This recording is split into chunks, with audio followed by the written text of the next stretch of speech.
Here today on Monday 28th of November. I'm here with Milton Homan at Dream Cars, and as you can probably see in the background there's the dragster there, which was the age machine originally some time ago. And we've got Mick Gleadow here who's going to ask Milton some questions, and we're going to find out a little bit more about how he acquired the car. So okay. In your own time. If I miss anything, you chip in as well. Okay? Will do. Right, so how did you sort of get your hands on this then? How did that come about? You buy it directly from Nick Anscombe? I'm not sure actually. I mean, the story's quite protracted. We originally, a customer of ours who lived in Ireland in the sort of mid-90s, he sort of said to us, oh, you know, I'm building a museum in Northern Ireland. I'd like to get an old dragster for it. So, you know, we'd supplied him some cars, and I thought, oh, well, I'll look in the Exchange of Marts, which it was pre-internet, sort of mobile phones and that sort of thing. And I always remember the Exchange of Mart had drag racing and hot rod sections. Yes, so sort of bought the Exchange of Mart, looked through the subtitles, and it had a little section drag racing and hot rod. Flicked the magazine to that section, and there was the title, and then one car for sale. I thought, oh, that's interesting, you know. And it had rail dragster with trailer. I think it was something like £250. Wow. And it was a sort of Guildford area phone number. So I called it up and I said, oh yeah, just inquiring about the dragster. Is it a front engine or rear engine? And he basically said, well, your appendages sit above the differential, so I thought, it must be a front engine. So I goes, oh, you know, I'm sort of interested in it. Can I come down and have a look at it? So I drove down that evening, saw the car was in pretty poor state, sitting on a converted caravan chassis. It looked like a trailer. And he said, sounds like Mick Anscombe. And he said, do you want it? It's £250. I said, well, I don't really want the trailer. I'll just buy the dragster. And I said, we do it for £200. He goes, oh yeah, okay, yeah. So that was really the first, getting the car, bringing it back to our warehouse in Battersea, and obviously phoned my guy in Ireland and said, Northern Ireland. I said, oh, you know, I've got this rail dragster, sent me a couple of pictures. He goes, yeah, I'll have it. So then it was, I think it was shipped out to Northern Ireland. He put it in his museum. It was on one wall up in the air with the parachute out, sort of on wires, because that was just finishing a run. And there it was for several years, until unfortunately he passed away and his wife decided to sell all the cars in the museum and sell the building. And we sort of said to her there were a couple of cars we were interested in, which we bought, and the dragster was sort of still there, and she said, oh, I've got a friend of mine who's very interested in it. So another guy over there bought it. Oh, right. Okay. And then it kind of disappeared for a couple of years, and sort of 3 or 4 years later, and I haven't really got a timeline. If I sit down and think about it, I can probably get a timeline of how many years passed between getting it, going to Ireland, and then revisiting it. But I spoke to her one day and I said, oh, you know, has that guy still got the dragster? And she said, well, I think he has, you know, here's his number, give him a call. So I phoned him up and I said, look, are you interested in selling it? We possibly would like to get it back. Not knowing any of the history on it, we knew nothing about the car up to that point. We just thought it was quite an interesting sort of object, you know. And he said, well, I'm not, you know, I don't know what I'm doing with it. I might sell it, I'm not sure. Leave it with me. So then, you know, a period of time passed, whether it was months or years, I'm not quite sure, but you know, sometime later he got back in touch with us and said, look, I'm not doing anything with it, I'm moving, so you know, if you're still interested in it, you can have it. So we decided, so yeah, well, you know, as we knew the car, we kind of like, you know, it's interesting, let's get it back. So we then bought it from him, arranged to get it shipped back to the UK, and then in the meantime we moved from Battersea to Redhill, and we were in this unit here, and so on its return it came back to here, we parked it there, put it up on stands, and it sits. No, it moved around a bit when it was here, and then, you know, once it was back here, we kind of, you know, and now, you know, the internet was becoming in full flow and information was readily available. So we started to, let's try and find out some of the history on the car. So various people, you know, the guys around the corner, that there was Tony Granston and a couple of other guys, they kind of knew people that knew of it, or knew kind of a bottled sort of folklore sort of history, but nothing of any, you know, nothing confirmed or anything. But so I think I then started to look for photographs of it. I think Nick Petty got in touch with us, and he came down, looked at it, and said, "Oh, you know, it's."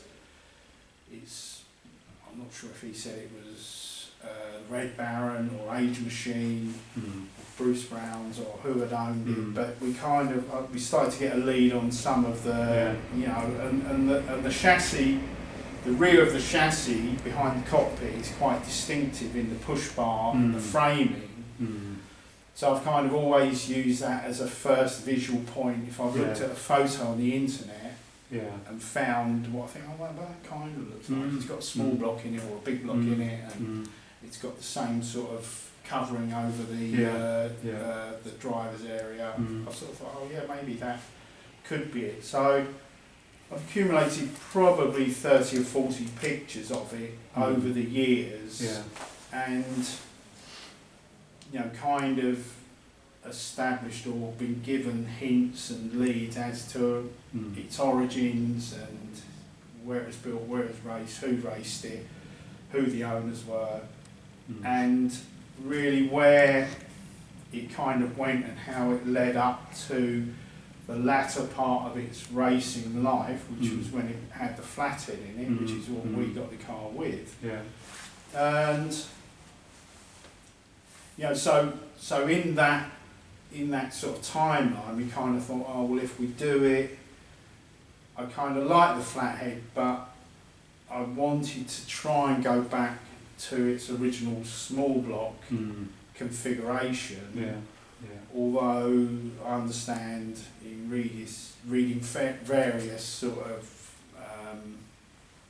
bits of information on it, quite a lot of it has changed from its original Red Baron sort of configuration. So,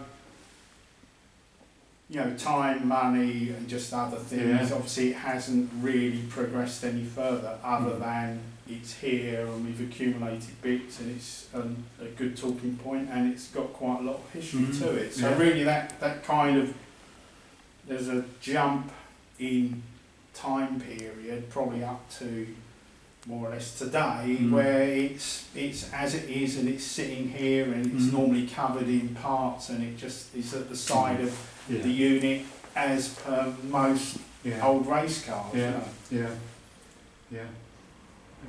When you brought it off Nick Anscombe, I think it must have been Nick Anscombe, was he quite a well-spoken sort of way?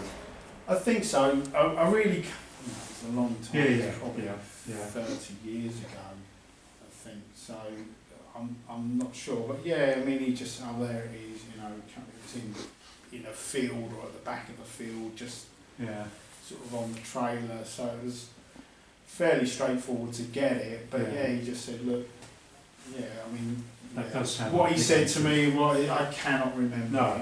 No, fair enough.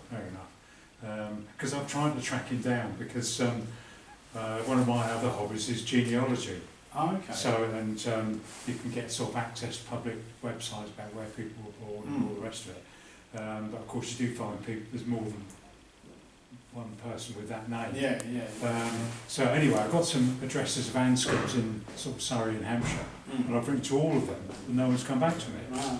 And I've tried the Allard Owners Club, because apparently he was big into Allards, and nobody's come back to me on that.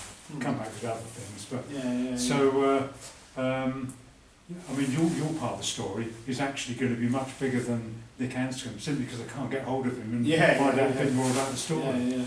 Well, I think we've probably owned it longer than anybody else. Yeah, you probably have actually. So, Yeah. So it's sort of Yeah. but we haven't really raced it, or it hasn't hasn't turned a wheel in anger or at all.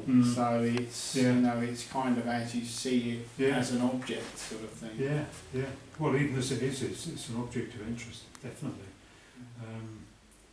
It's still got the Westminster back axle, isn't it? As far as I'm aware, I won't. Somebody like a Westminster. Somebody said it's either a Zephyr gearbox and a Westminster axle, or a Westminster gearbox and a Zephyr axle. So it's either or, Yeah. But I presume it's. Yeah, that's definitely Westminster. That's probably a transit gearbox, actually. Yeah, you can actually take. Oh right. Take this off. So. Because the transit gearbox was kind of what we used then. Although I can't remember what the little one. But it probably is a transit because we found it to be strong enough to take a flathead. We used a transit as well, actually. And can you remember what the steering box is on it at all? I'll take a picture. It might be a standard 8 because that was one of the things that was really popular then because it's got quite a good ratio for a dragster because sometimes they're a bit too quick. Yeah. I'll do a bit of homework on that actually. I talked to Ken Cooper. He's the man. Well, him and his son Bradley, they're sort of like the mainstays for flathead races over here, and they're doing 10 seconds with their flathead. Wow. Yeah. Amazing. And we had an American flathead came over. Well, it was already over here. Basically, a museum bought it, and they let this chap use it for a big meeting in July to call Dragsalgia. Wow. And it's a real pucker flathead cow, actually. I'll show you at the end. Yeah. But no, it sort of got me thinking that whatever you did with it, it would be quite good to get it exhibited at Dragsalgia, which is like the big nostalgia. Oh yeah. The Santa Pod. But obviously you've got a little bit of work to do. Which A little bit. That looks like Ken Cooper will know the origin of that. For sure. The scatter shell. Yeah. Yeah, it looks like a fairly homebrewed. Yeah. In fact, most of it looks homebrewed, which is all done, I'm sure, to a sort of relatively sort of good standard, but kind of different to when it was built. It's obviously pieces have gone and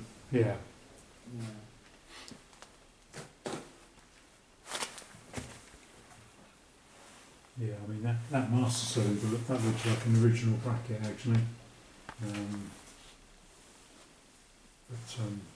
well, apparently I think in your write-up on it, you said one or a team had it. I can't remember which. A couple of brothers, and they said they stripped it all but down, and it was more or less left with just the chassis on top of the sort of office or whatever. But I think the chassis all looks original, but I think it was Pete Hollingsworth put a different front axle on it because when it was over in Cheltenham on someone's garage roof, I think they took the axle off and used it on another car. So that's Which is quite interesting. yeah. And it kind of went to the narrow, because it was quite a wide. Yes. What I was trying to achieve with it, because I'm sort of quite into, I never kind of liked the slicks that were on it, or the slick wheel combination that was on it, and the width of the front. I kind of thought it looked. I was trying to get it to look more or slightly better proportion, which is why I wanted to put the bigger tyres on the back, because I think it just proportions the car a little bit nicer. The hoop is quite big on the roll cage, and I kind of thought it just looks with the smaller slicks, the hoop, just visually for me, I just think that just looks like a couple of inches too tall. So I was trying to get a wheel and tyre combination that kind of just purely for the aesthetics, that equalises the hoop, and so that it doesn't look like the hoop is sort of slightly too tall, which is kind of, that's one of the things that sort of, it's got to look. It's got to look right. It doesn't look right. It is quite a tall hoop, but there again, Pete Bennett was actually quite tall. Oh really? It was a sort of tall, lanky guy. So that's the reason for it. And I'm sure because the original bodywork would have had a plexiglass screen on it, so that would then take some of that height from that. But I thought with these sort of slicks, it just kind of gives it slightly better proportion. And that was the only reason. I mean, you probably say, no, you would never do that because it would stall on the line and all this. But that was. I thought, well, it's barely going to. If it cackle fest or whatever, I certainly wouldn't want to drive it out of drag strip, If you sort of stripped it right down, had it sandblasted, had the chassis checked, you could probably do that. Actually. No. Right. Okay. No, I mean, I think I would love to have it running, and I would love it to be able to drive, but I don't think I would ever want to try and go at any speed. No, I think cackling would be quite achievable. But I can send you some pictures of it from the early days, unless you've got them, so that you can start thinking about. I would love to speak. I mean, I have got a lot of images, but it seems some furby. I'm happy to sort of see them, because could be somewhere that I've never seen. Well, I've got pictures from Bruce Brown's era, then Roz Prior, Liz Byrne, John Wright, and Pete Hollingsworth. I've got set pictures for each, so that'll all come out with the article, as well as what we do today. But I can send you something like the early days. Because what we do with the article, we probably need to decide how many parts we're going to do it in. Like last year, when my brother's story came out, and it went to 7 parts, because I've been doing it 50 years. I thought people were getting fed up with this. But it probably need to be 2, probably three parts actually over the winter. So what did you race in? We raced Motorcycle, which was a Ford Popular. Before then it was called the Mangler with a flathead. We started with a flathead. Then we repainted Motorcycle, did it in blue, different lettering, and then we were like getting married, mortgages and all the rest of it. And then we came out with the flatty dragster in the late 70s. And we sort of carried on, sort of on and off really since then. So ejected Chevy's unrelated to, because the car I run is an ejected Chevy. You're the man then. If I had the time, I would love to sort of help you build the engine. Have you got pistons and? Everything. Really? The whole lot is there. Which is really good. I got it from because I had a 327 with fuelie heads, and I sold it. I've got another 327 with fuelie heads, which I've kind of about, shall I use it or not? And then this engine came up, which is the 327, and as I say, it's got these over-the-counter heads with it, which I thought, yeah, well, that probably would be a nicer, although it's not going to have the sort of double bump of the fuelie head.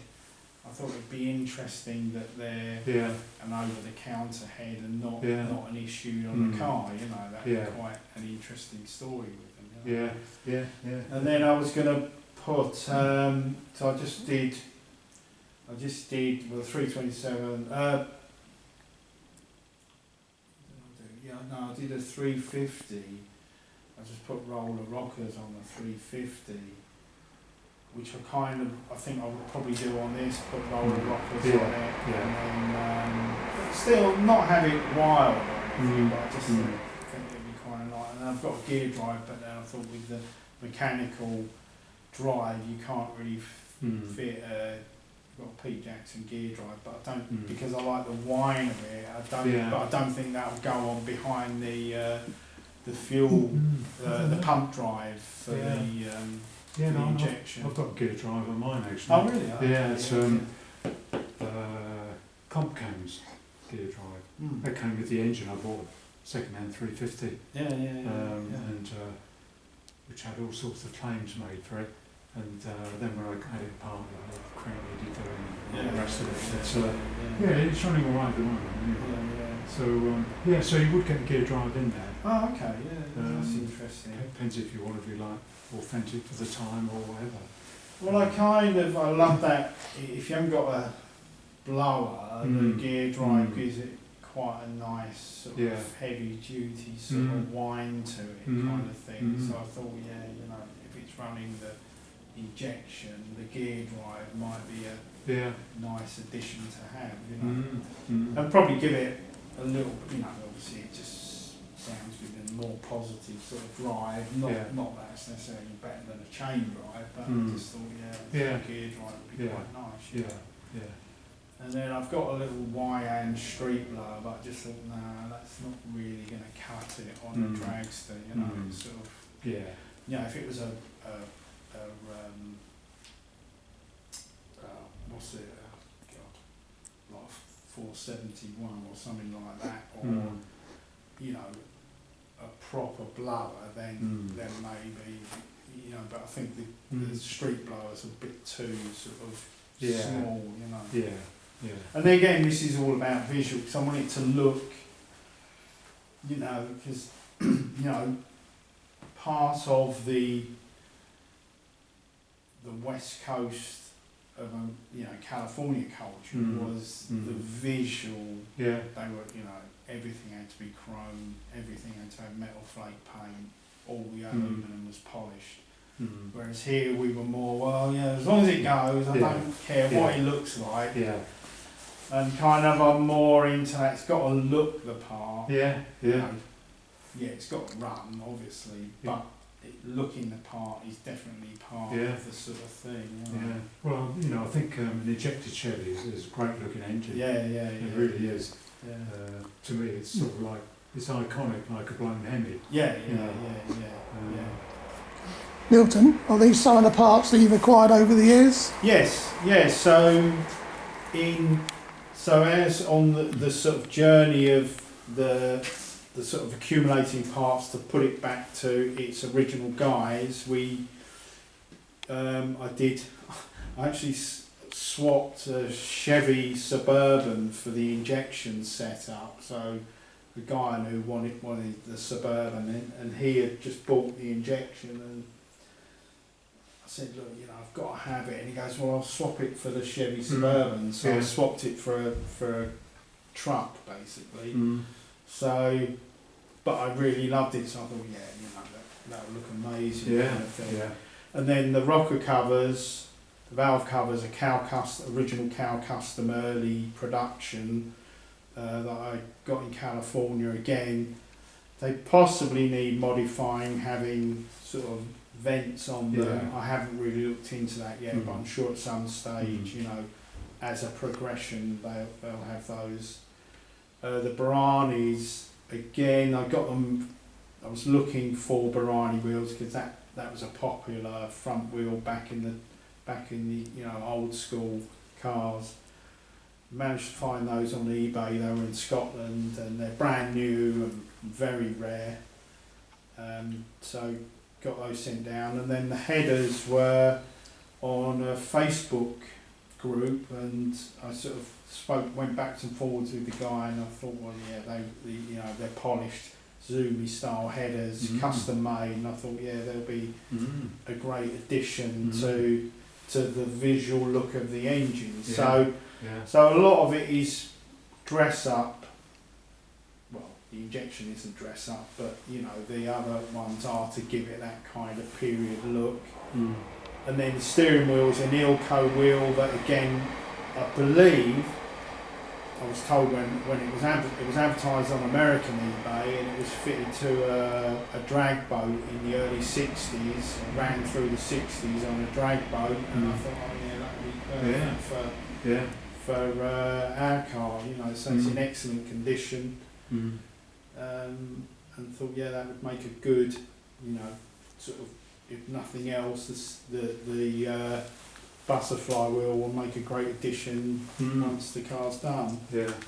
And in terms of the wheels, the early Americans, which are to the left, that's a pair of 8.5 by 15s that I bought again on American eBay, which I was sort of bidding one night and managed to get those, which they were 5 on 5, and I had them 5.5 on 5, so they were early Ford style, and I had them remachined to 5 on 5, so they're almost like an early Unilug style now, so they'll still go on, still be safe to use, but obviously they've been remachined. And then the 10 by 15 ET polished wheels were I believe I bought them from Moon Equipment in California, ordered them, and the sales manager in Moon Equipment said this is the last pair of 10 by 15s in that